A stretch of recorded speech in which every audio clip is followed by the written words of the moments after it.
N coverage ન્યૂઝમાં આપનું સ્વાગત છે। દહેગામની સરકારી ગૌચર જમીન પર દબાણો દૂર કરવા મામલતદાર કચેરી ખાતે આવેદનપત્ર આપતા જાગૃત નાગરિકો।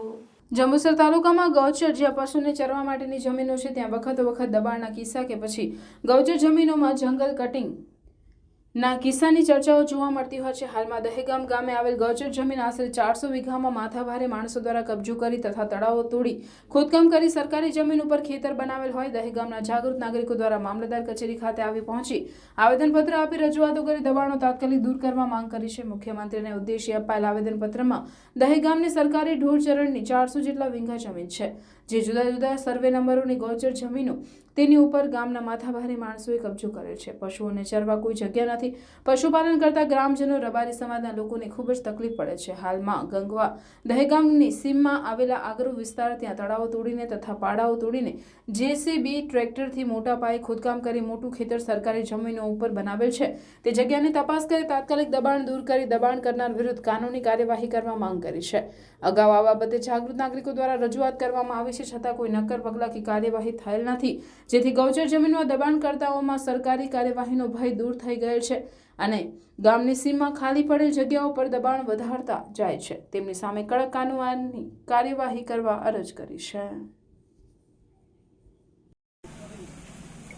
મારું નામ મલેક હુસૈન અલી કરીમ। હું એક દહેગામનો જાગૃત નાગરિક તરીકે કામ કરું છું। અમારા ગામમાં કમસે કમ ગૌચરની જમીન 300 થી 400 વીઘા જમીન આવેલી છે।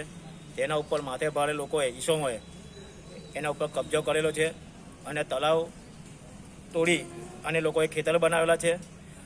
ત્યાર પછી અમારા ગામના મેં અગાઉ વારંવાર અધિકારીઓને એની વિરોધમાં અરજી પણ આપેલી છે, મૌખિક તથા લેખિત પર પણ અરજી આપેલી છે। ત્યાર પછી અમારા ગામના બે જાગૃત નાગરિક આજે ઊભા થયેલા છે, એક ઇસ્માઇલભાઈ અને ઈસુફભાઈ, બંને જણા જે ઊભા થયેલા છે એ ગામના લોકોના જેટલા લોકોના ખેતર હતા એ ખેતરના વિડીયો અને ફોટોગ્રાફી તમામ ગૌચરની જમીન ઉપર જે માથાભારે લોકોએ દબાણ કરેલું છે એ તમામના દબાણકર્તાઓના ઉપર આ લોકોએ એના વિડીયોગ્રાફી લઈ આવે છે અને આજે અમને મામલતદાર સાહેબને આવેદનપત્ર આપવા આવેલા છે। અને આ જારી ચમડીના સાહેબોને અગાઉ પણ મેં અરજી આપેલી છે અને મારા પાસે લગભગ 8 થી 10 અરજીઓ છે। આ ઝાલા ચમડીના જંબુસર તાલુકાના ઝાલા ચમડીના અધિકારીનો કોઈ પેટનું પાણી હલતું નથી। ટૂંક સમયમાં આ અધિકારીઓ મારી અરજી પર એક્શન નહીં લે તો કાયદેસરનો હું લેન્ડ ગેમિંગના ઉપર કેસ કરું। આ લોકોના તમામ જે લોકો માથે ભારે લોકેલા છે એના વિડીયોગ્રાફી, એના ખેતરના ફોટા, એના ખેતરના સર્વે નંબર એ તમામના પુરાવા લઈ આ લોકો મને પુરાવા આપવાના છે અને હું કાયદેસર કલેક્ટર સાહેબને લેન્ડ ગેમિંગમાં ફરિયાદી કરવાનો મારી તૈયારી છે।